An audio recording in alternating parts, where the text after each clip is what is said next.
Uh, so,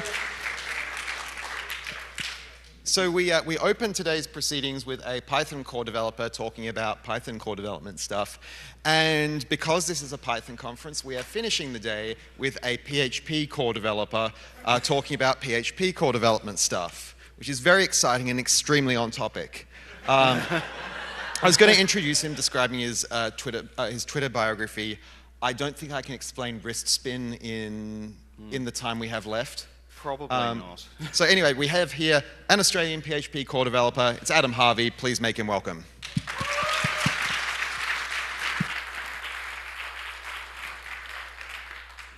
Thank you very much. I think I'm on. Excellent. Okay, so my name is Adam. As Chris just said, I am here partly to talk about PHP, but mostly to talk about Python. And specifically what I want to talk about is the Python 2 to 3 transition, because this, as it turns out, was pretty relevant for us a few years ago, which I will go into. I will correct what Chris said slightly. I'm a somewhat lapsed member of the PHP core team, internals team as we call it. Life gets busy, as it turns out, which tends to be a bit of a killer. But I was heavily active around the time we were going from PHP 5 to PHP 7. I also don't feel like a total fraud being up here because 2 of my last 4 jobs have actually been Python primarily. So, you know, I kind of hopefully roughly know what I'm talking about. We'll find out. So this talk isn't really about PHP, as I said, but I will just provide some quick background just to cover any lack of familiarity. For those of you who don't know PHP, it is the world's leading programming language for implementing insecure blogging platforms.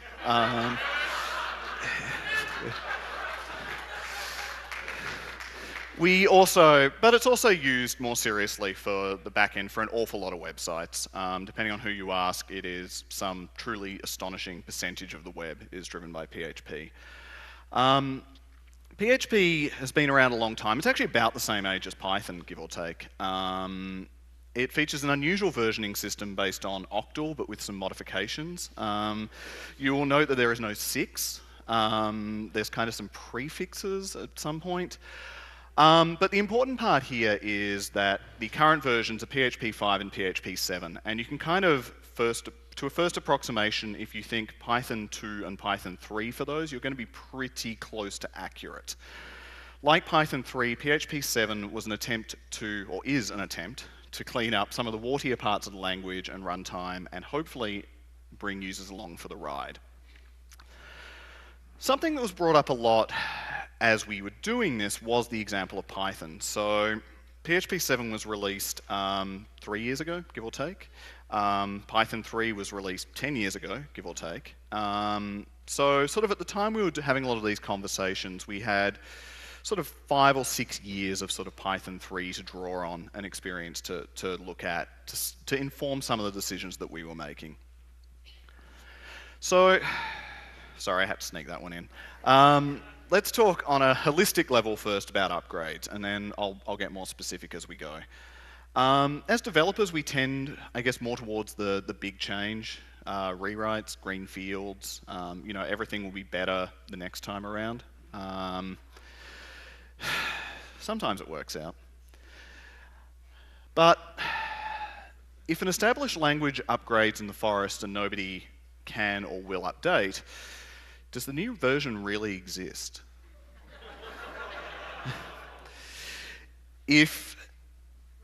Does it matter how awesome it is or clean if going from version 5 to version 6 or version 7 would be just as hard as migrating to a different, more established, and probably better supported tool?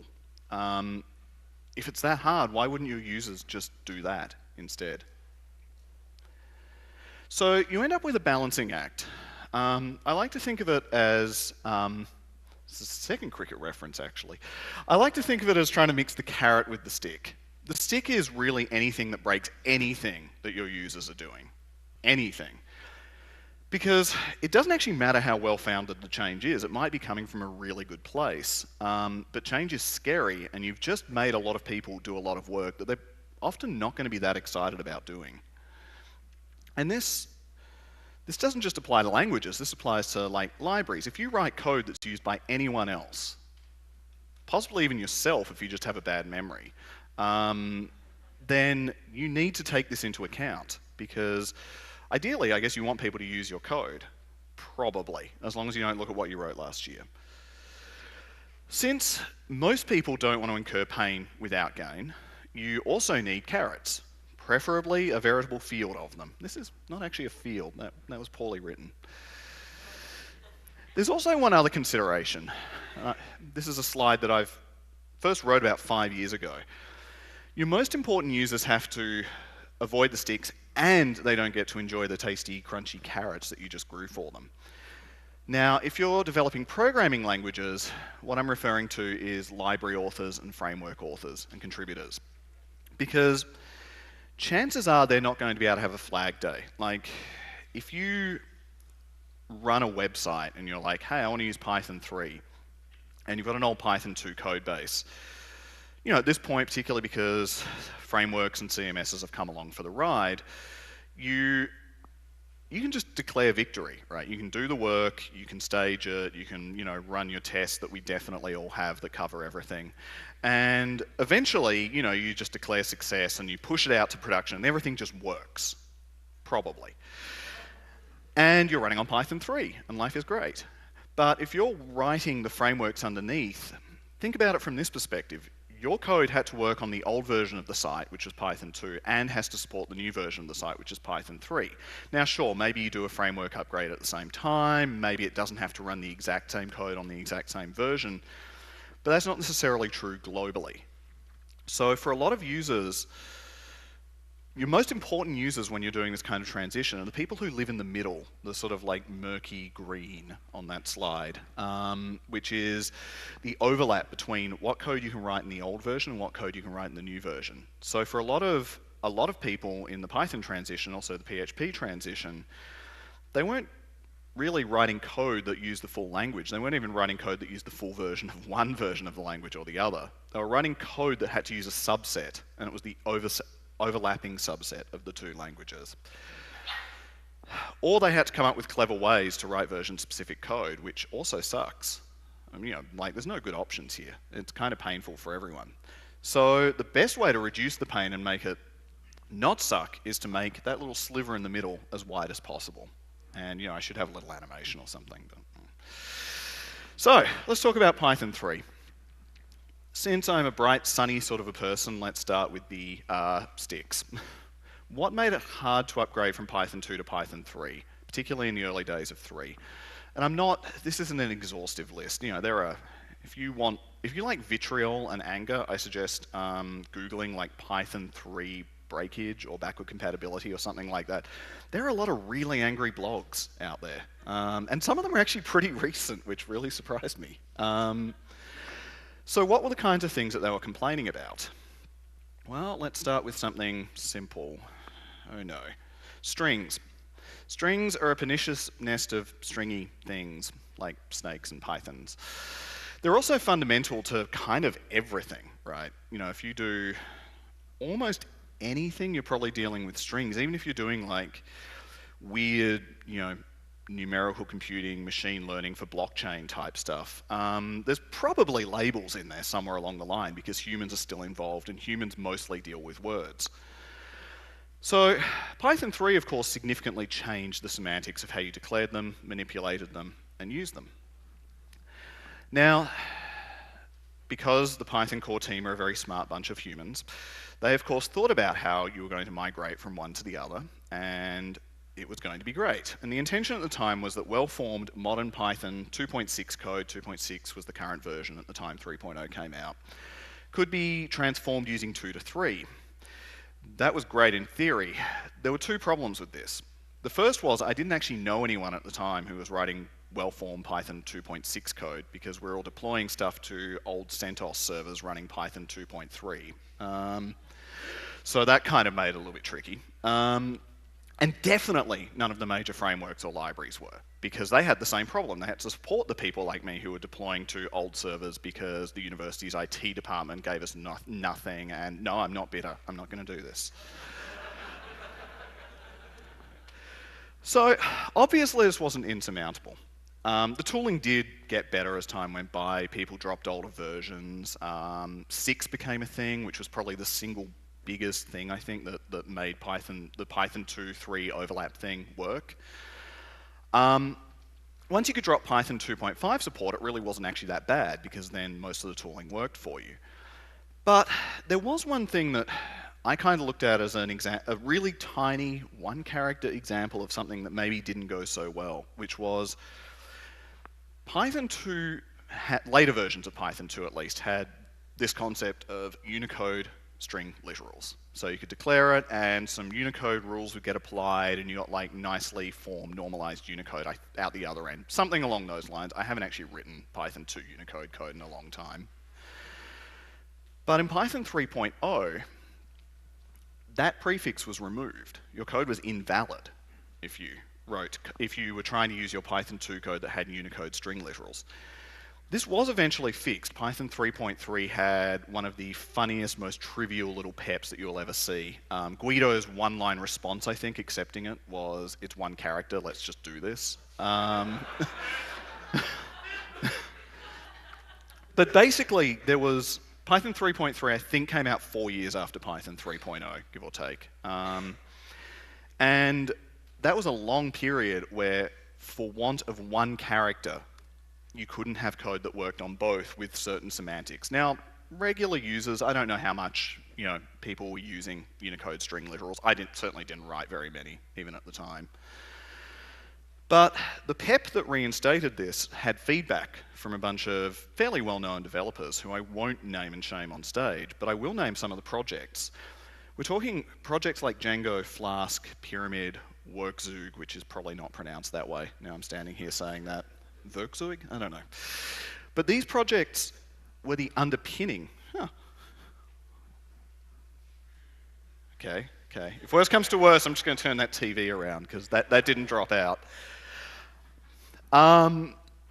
These projects are huge, right? And if you were writing, and still are, if you're writing Python code, you probably depend on at least one of them. Like, you might depend on more than one of them. You probably do. Some of them depend on each other. But what that meant was they were having trouble porting to Python 3 to support it because of that one piece of syntax that got removed, even though, as the PEP proved, you could actually implement it in Python 3 without any great concern. So then you've got the chicken and egg problem. If you are hypothetically writing a terrible supercomputer workflow system in a university on Python, no, not going there either, and you are trying to port your code to Python 3 because it's the new hotness, you can't if the whole thing's built on top of Django, and Django doesn't support Python 3. Now, of course, Django eventually did, but they probably would have supported it earlier with some little shims like this. But I'm going to now tell a slightly different story, which is that the lesson PHP learned was actually a slightly weird variant of this. PHP has only one string type. It's a true binary string. There's no encoding. PHP doesn't care. This wasn't always the case. Well, this wasn't always going to be the case. At about the same time Python 3 was first being released, PHP was developing version 6, even though, as we found out later, the octal numbering scheme didn't allow it. It would have worked similarly to the Python change. Binary strings would be a new type, a new B string literal like that would have been added. That probably doesn't look wildly unfamiliar if you're a Python developer.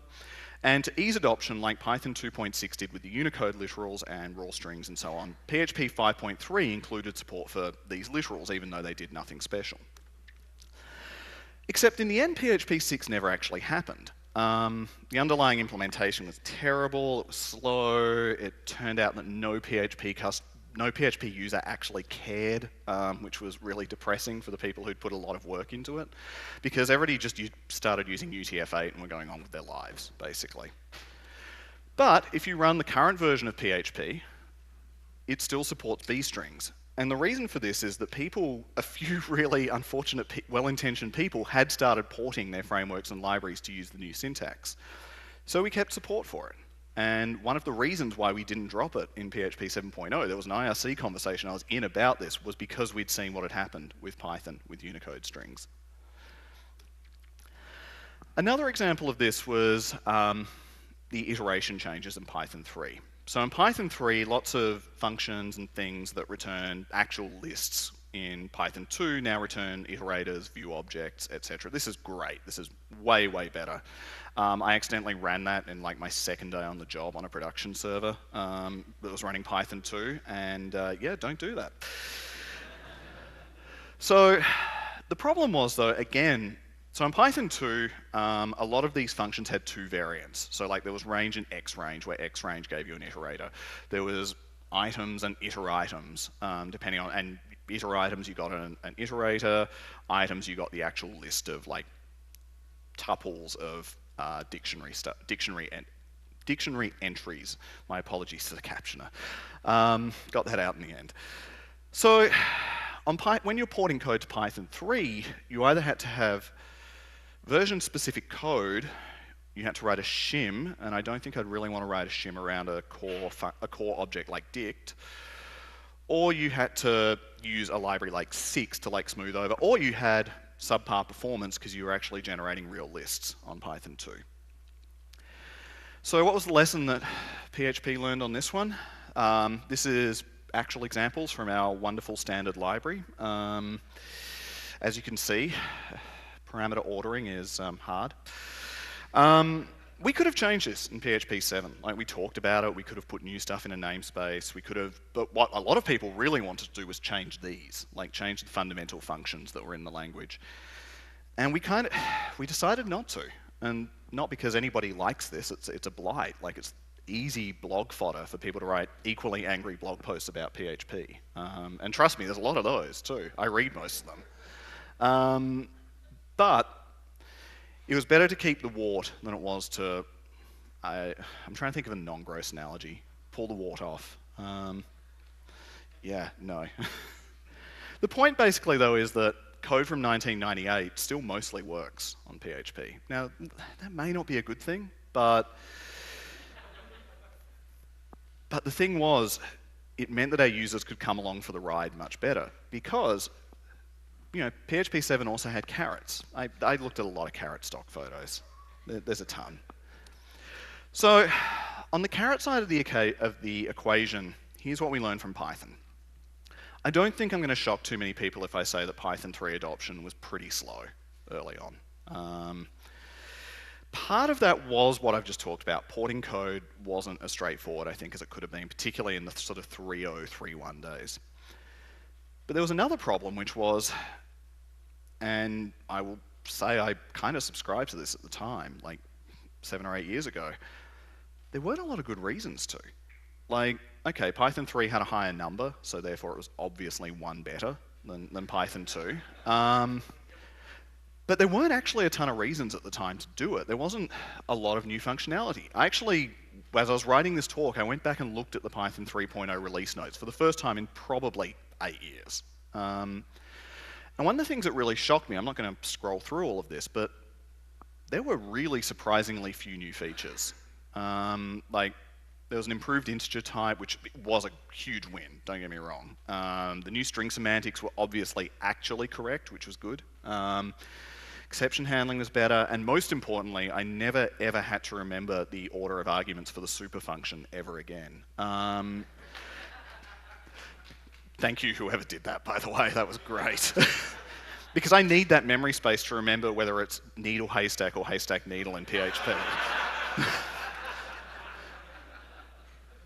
But honestly, all of the really good stuff, the really interesting stuff in Python 3.0, and I'm going to very specifically say that, was already in Python 2.6, either behind a from future or a future import, I should say, or a feature that had already been backported into the standard library.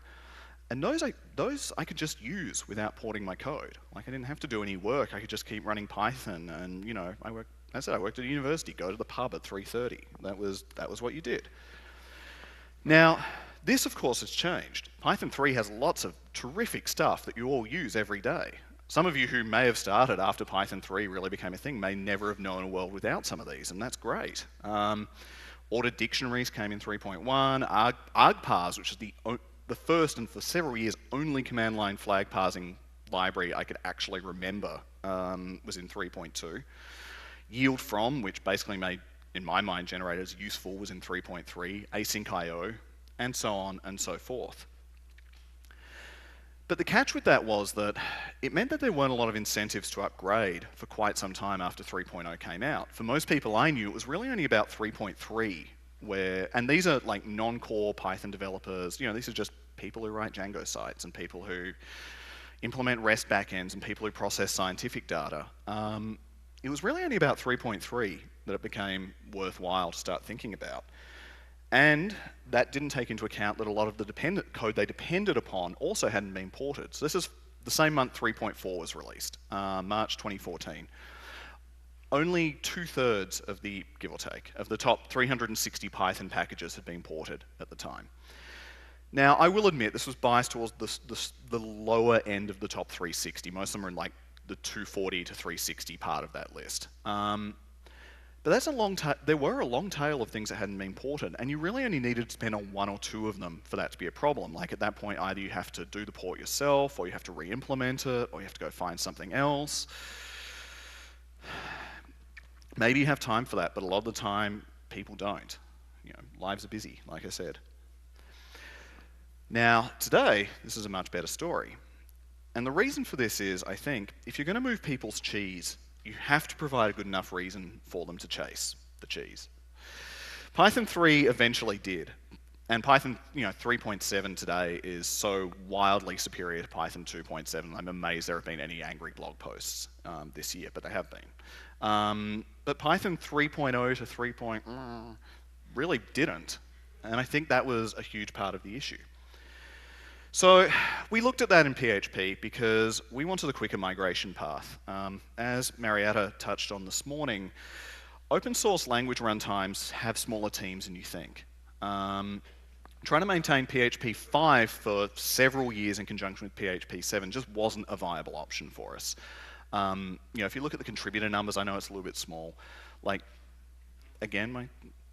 Well, it's not that important because the point I'm really driving at, it's back, is the number of actual core members of the PHP team is about the same as the number of core members of the Python team. And I don't know how Python have done it in terms of maintaining 2 and 3 in parallel for so long. I think it's hugely impressive. I think we agreed on the PHP side, we probably all would go crazy if we tried to do it for that long. So we needed to make sure that people upgraded, and some of that was making sure that we didn't break compatibility if we didn't absolutely need to, and some of it was making sure that we had really good carrots. And in PHP's case, it was being about twice as fast in PHP 7. But for other projects, it might be features, it might be security, it might be maintenance, something else that people value. But it has to be there. So if I could sum up basically the 3 things I would say to anyone who's breaking any sort of project, like libraries, frameworks, languages, whatever, be very cautious about breaking things, maintain things, even if they're obsolete, if they help your most important users stay in that happy overlap zone where they can support both versions, and make sure that you have a story for bringing them along with you. And those are lessons that we learned in PHP. Thank you very much to a very successful project, which was Python 3. And thank you.